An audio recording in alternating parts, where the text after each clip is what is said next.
Salut, oui, je sais, ça fait un petit moment que j'ai pas eu le temps de faire des vidéos, mais j'avais un emploi du temps relativement chargé entre le boulot et les week-ends où j'avais pas forcément envie d'être devant mon ordinateur. Je n'ai pas eu le temps, mais aujourd'hui, je répare ça et j'étais en train de me dire, bah tiens, de quoi je pourrais parler? Parce que j'ai l'impression d'avoir déjà parlé d'énormément de choses, et donc je me suis posé la question. Qu'est-ce que je ne vous ai jamais dit? Et j'ai donc décidé de vous parler de toutes sortes de choses que je vous ai jamais dit en vidéo. Voilà, ça va être vraiment très divers et varié, hein, comme mon contenu. Je préviens, il y a peut-être des choses dont je vais vous parler maintenant qu'en fait j'ai déjà dit dans d'autres vidéos, mais au bout d'un moment, je sais plus vraiment ce que je vous ai déjà dit et pas dit. En premier, je pense que je vous ai jamais dit que le jour où on l'a eu, j'étais terrorisée. Je me dis, mais t'as fait un truc complètement taré, t'as la vie d'un être vivant sous ta responsabilité. D'ailleurs, la première nuit où on l'a eu, j'ai quasiment rien dormi de la nuit parce qu'il passait son temps à venir me mordiller les mains, les bras, la tête. Résultat, j'ai passé cette première nuit cachée sous la couette. C'est la pire nuit que j'ai passée avec lui. Et je trouvais le fait de l'avoir adopté encore plus fou, parce que je me suis dit, si toutes mes nuits vont se passer comme ça va pas le faire. Et au final, ça va quand même plutôt bien. Autre chose dont je vous ai jamais parlé, j'ai eu 15 au bac en maths, et théoriquement j'aurais dû avoir 20, mais j'ai eu 0 sur 5 au dernier exercice parce que je me suis trompée sur une faute de compréhension, une faute de langage. C'était un exercice sur les pourcentages statistiques et autres, et il fallait donner le pourcentage d'enfants vivant à la campagne et en ville, et moi ils ont mis rural et urbain dans l'énoncé, et je me suis dit rural c'est rue, c'est en ville, voilà. Sauf que bah non, rural c'est pas rue, c'est pas en ville, c'est à la campagne, et urbain c'est en ville. Mais voilà, c'est complètement ridicule, surtout au moment où tu passes le bac, mais ça m'a fait perdre 5 points, et j'avais eu les 15 autres, donc j'ai eu 15 au bac. J'étais quand même très déçue de ne pas avoir 20 à cause d'une faute de français. C'est quand même con pour un examen de maths. Autre chose dont je vous ai jamais vraiment parlé, on le sait, je regarde énormément de séries, énormément de films, mais il y a une série culte que j'ai jamais regardée, c'est Friends. Je connais les noms des personnages, mais j'ai jamais regardé. J'ai un énorme a priori sur les séries qui ont des rires derrière, les rires en fond, juste pour te dire, là maintenant faut que tu rigoles. Là, c'est là. C'est pas 10 minutes après, c'est maintenant que tu dois rire. Si j'ai envie de rire 10 minutes après, j'ai le droit de rire 10 minutes après. En attendant, ce qui fait, j'ai jamais regardé cette série. Peut-être qu'un jour ça arrivera. Vu le nombre de saisons, ça me démotive un peu, mais c'est un fait, j'ai jamais regardé Friends. J'ai l'impression que c'est une confession au même niveau que, genre, je dirais, j'aime pas le Nutella. C'est le truc que tout le monde a vu, sauf quelques-uns. Il faut tout pour faire un monde, hein. Ensuite, ça va peut-être surprendre parce que j'adore la pâtisserie, etc.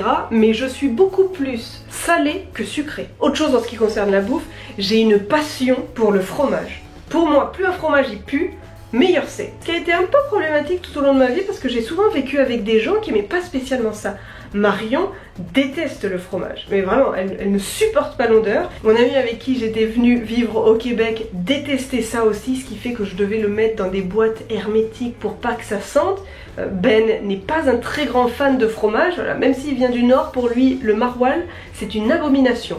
Alors que moi, je trouve ça absolument fantastique. Vraiment, on me donnerait du pain et du fromage à manger pour le reste de ma vie, ça me contenterait totalement. Et là, je me dis que ça fait peut-être 1 mois et demi que j'ai pas touché à un bout de fromage parce qu'on essaye de perdre du poids, donc on a enlevé le fromage et le pain. Mais je rêve d'en bouffer, là.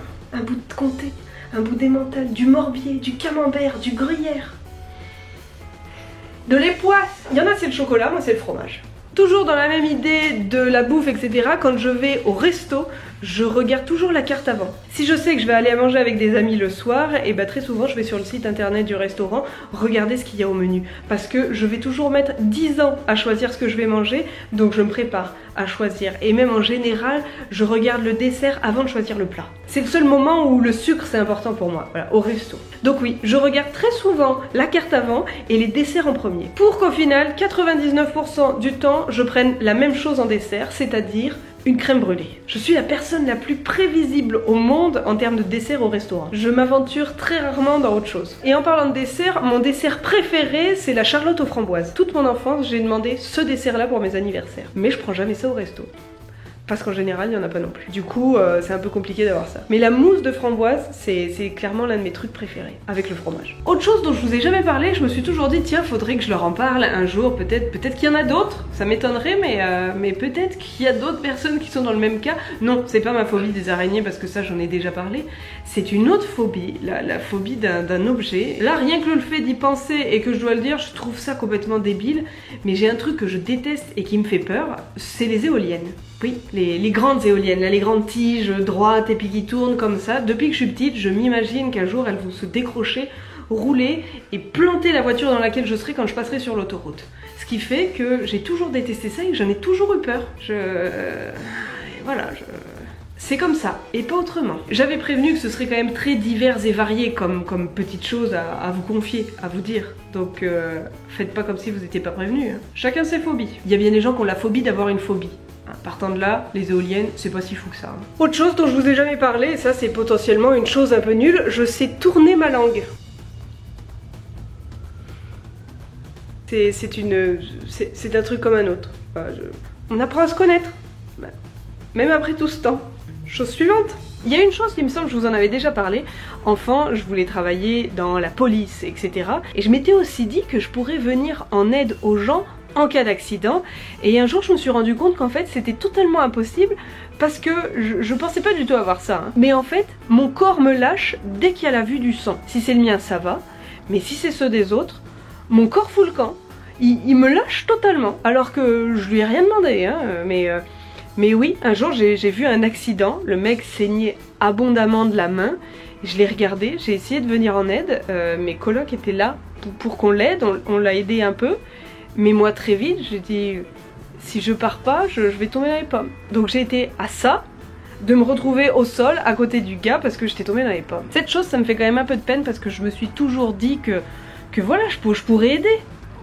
Mais non, mon corps en a décidé autrement, contre ma volonté. C'est dommage. Autre chose, je pense il y a à peu près 3 ans, j'ai fait une vidéo où je vous parlais de cette cicatrice là. Bon, je sais pas si on la voit. Là, elle. Je vous avais dit que je me l'étais faite à ma naissance, qu'en fait le médecin avait planté trop profond le scalpel et que voilà, ça m'était planté entre les 2 yeux.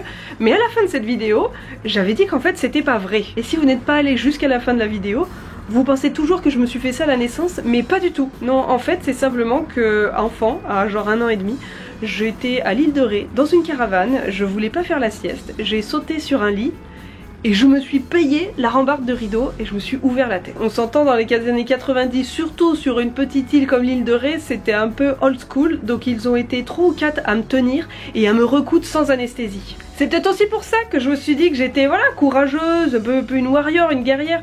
Mais non, moi dès que je vois 3 gouttes de sang, je m'effondre, mon corps fout le camp. Donc voilà, en tout cas vous savez maintenant que cette cicatrice là, elle ne vient pas du jour de ma naissance quand un médecin a planté son scalpel au milieu de mon front. Non, c'était des grosses conneries. Autre chose dont je vous ai jamais parlé, enfant, je rêvais de me casser quelque chose, un bras ou une jambe, uniquement pour avoir un plâtre. Je voulais avoir un plâtre, je voulais pas toute la partie douleur, je voulais juste le plâtre. Et le seul truc que j'ai réussi à me casser, c'est le nez.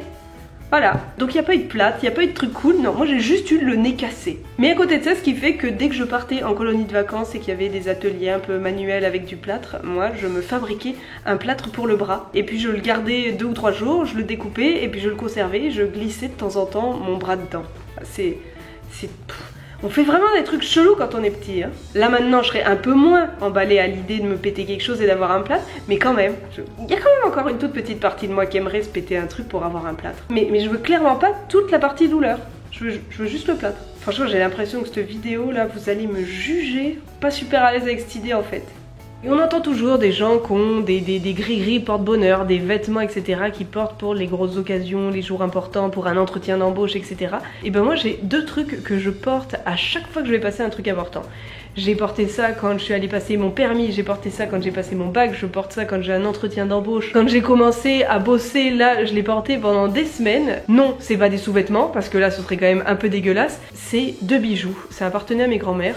L'une c'est son alliance et l'autre c'était un pendentif qui était à elle et qu'elle m'a donné. Voilà, c'est mes 2 petits trucs. Dès que j'ai un truc important, je les porte. Je l'ai porté ça aussi quand j'ai passé mon examen de citoyenneté. Quand j'ai eu ma citoyenneté aussi, je l'avais, voilà.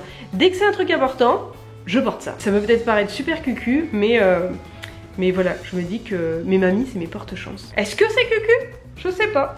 Mais c'est comme ça. Et dernière chose dont je vous ai jamais parlé, je me suis toujours dit, tiens, faudrait que je leur en parle un jour. C'est l'un des trucs les plus fous qui m'est arrivé à Montréal, où je pensais jamais vivre ça. On aidait un couple à déménager, on les installait dans leur appartement, etc. On était en train de manger après avoir fait tout le déménagement, quand d'un coup, on a entendu quelqu'un crier « Police !» On n'a plus entendu de bruit jusqu'à ce qu'on entende une grosse explosion. Et les gens avec qui on était étaient d'anciens gendarmes venus s'installer à Montréal pour plus de calme. Ils nous ont tirés au sol en nous disant de nous coucher. Et moi à ce moment-là, je me suis dit, on a entendu police, on a entendu une grosse explosion, qu'est-ce qui se passe après? Est-ce que ça riposte et ça tire? Est-ce que ça explose? Est-ce qu'on va mourir? Moi clairement dans ma tête, je me suis dit, dans 10 secondes, je suis peut-être morte.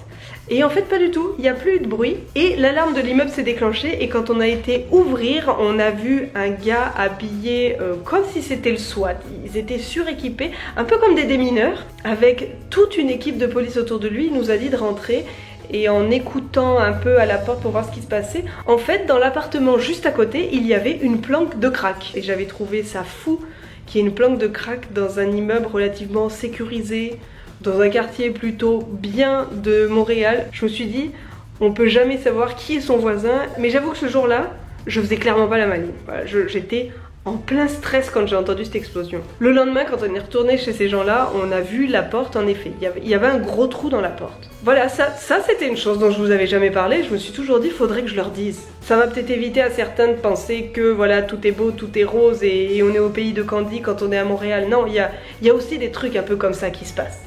Mais je pensais quand même jamais vivre ça de ma vie. Voilà, ça c'était quand même pas mal fou.